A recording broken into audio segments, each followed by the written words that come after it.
brought you by Silver Pumps and Motors. Top quality और consistent performance के लिए सिर्फ सिल्वर पंप्स नाम याद रखना. సినిమాలతో ఎంతగా వార్తల్లో ఉంటారో వివాదాలతోనూ అదే స్థాయిలో వార్తల్లో కనిపిస్తూ ఉంటారు స్టార్ హీరోయిన్ నయనతార. తాజాగా తనపై వస్తున్న విమర్శల విషయంలో సీరియస్ గా రియాక్ట్ అయ్యారు ఈ బ్యూటీ. ఇంతకీ నయన్ మీద వస్తున్న విమర్శలేంటి, ఆ విషయంలో నయన్ రియాక్షన్ ఏంటి, ఈ స్టోరీలో తెలుసుకుందాం పదండి. ప్రమోషన్స్ విషయంలో నయనతార మీద చాలా కంప్లైంట్స్ ఉన్నాయి.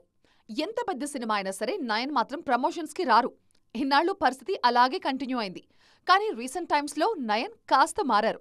అడపాదడపా ప్రమోషన్స్ లో కూడా కనిపిస్తున్నారు. తాజాగా మెగా 157లో నటించేందుకు గ్రీన్ సిగ్నల్ ఇచ్చిన నయన్ ఆ సినిమా షూటింగ్ స్టార్ట్ చేయడానికి ముందే ఒక ప్రమోషనల్ వీడియో చేశారు. అక్కడే వచ్చింది అసలు చిక్కు. తమిళ సినిమాల ప్రమోషన్స్ లో పాల్గొనకుండా తెలుగు సినిమాలకి ముందు నుంచే ప్రమోషన్స్ చేయడం మీద తమిళ జనాలు సీరియస్ అయ్యారు. నయన్ ని టార్గెట్ చేస్తూ ట్రోల్స్ కూడా మొదలుపెట్టారు. ఈ ట్రోల్స్ మీదే సీరియస్ గా రియాక్ట్ అయ్యారు నయన్.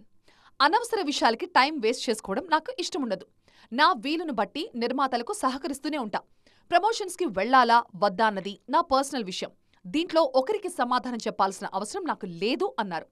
మరి నయన్ చేసిన ఈ కామెంట్స్ తో ట్రోల్స్ కి చెక్ పడుతుందా లేక వివాదం ఇంకా ముదురుతుందా చూడాలి.